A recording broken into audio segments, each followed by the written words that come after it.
Gandang umaga mga igan. Magtutuloy-tuloy ba ang mga pag-ulan ngayong araw? Alamin natin mula kay Mang Tani. Mang Tani. I am ready! GMA Weather, serbisyong totoo ng GMA News. Well, Igan, mga kapuso, sa linggong ito, posible nang ideklara ng pag-asa ang panahon ng tag-ulan o rainy season. Yan po ay dulot ng hangin habagat. Pero para mangyari yan, mga kapuso, dapat may pagbabago sa ihip ng hangin sa bansa.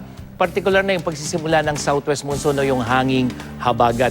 At bukod po dyan, sa Metro Manila na kung saan babantayan natin mga pag-ulan, meron ding dapat sa loob ng magkakasunod na 5 araw ay may maobserbahan na 25 millimeters ang dami ng ulan. Sa 5 out of 8, yung nakikita niyong mga istasyon na yan, 5 po sa 8 istasyon na yan dapat ay makaranas ng mga pag-uulan sa loob ng 5 araw. Metro mula dyan sa Lawag hanggang dyan sa may Iloilo. At yung ulan na yan, dulot dapat yan ng hanging habagat.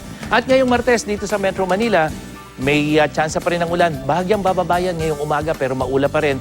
At pagdating ng tanghali hanggang sa gabi, tuloy-tuloy muli yung banta ng thunderstorm. Pero mga kapuso, bahagyang maalinsangan pa rin, 40 degrees Celsius yung ating init factor. At sa ibang bahagi ng Luzon, umaga pa lamang may ulan sa Bicol Region, Northern at Central Luzon. Maaliwala sa umaga sa Visayas at Mindanao. Pero pagdating ng hapon, mga kapuso, makikita nyo, natatakpan na ng dilaw at pula yung buong Pilipinas. Ibig sabihin, may mga pagulan na dulot ng thunderstorm. At yan ang latest mula sa GMA Weather. I-post na po ang inyong tanong sa I Am Ready at aking official Facebook page gamit ang hashtag na Magtanong kay Mang Tani. Ako po si Nathaniel Cruz, magplano para sigurado. I Am Ready, serbisyong totoo ng GMA News.